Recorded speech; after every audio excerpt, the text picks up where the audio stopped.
মাননীয় বিচারপতি সৌমেন সেনের যে ডিভিশন বেঞ্চ, সেই ডিভিশন বেঞ্চ সমস্ত কিছু শুনে খতিয়ে দেখে, অনেকক্ষণ ধরে মামলা শুনেছেন, শুনে খতিয়ে দেখে নির্দিষ্টভাবে ডাইরেকশনস দিয়েছে। উচ্চশিক্ষা দপ্তর আজকে রেগুলেশন জারি করে বলবে গোটা রাজ্যে, through out the state of West Bengal, গোটা রাজ্যে আজ থেকে কোনো ছাত্র ইউনিয়ন অফিস খোলা থাকবে না।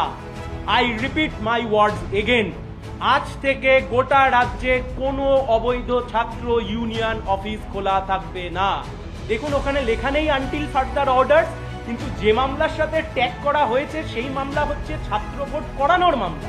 ফলে সেখান থেকে আমরা ধরে নিতে পারি যতদিন না ছাত্র ভোট হচ্ছে ততদিন অব্দি এই নির্দেশিকা জারি থাকবে। ছাত্র সংসদ নির্বাচন মমতা বন্দ্যোপাধ্যায়ও করতে চান, ব্রাত্য বসুও করতে চান। কিছু প্র্যাকটিক্যাল প্রবলেম ছিল, যে বারবার শিক্ষাবর্ষজনিত, রাজ্য কেন্দ্র, মাঝখানে করোনা 2-2.5 বছর, নানা ধরনের সমস্যা ছিল।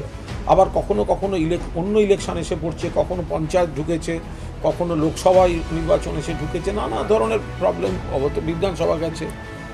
ফলে সরকার চাইছেন করতে, সেই ধরনের কিছু যখন কোর্ট চেয়েছেন, সরকার কি ভাবছেন আমরা দেখব। সরকার তার হলফনামায় কী দেন, আমরা এই বিষয়ে এক্ষুনি আমরা সরকারের সদিচ্ছা দেখেছি, আবার কিছু প্র্যাকটিক্যাল প্রবলেমস দেখেছি। তার মাঝখানে কোনো রাজনৈতিক মন্তব্য করব না।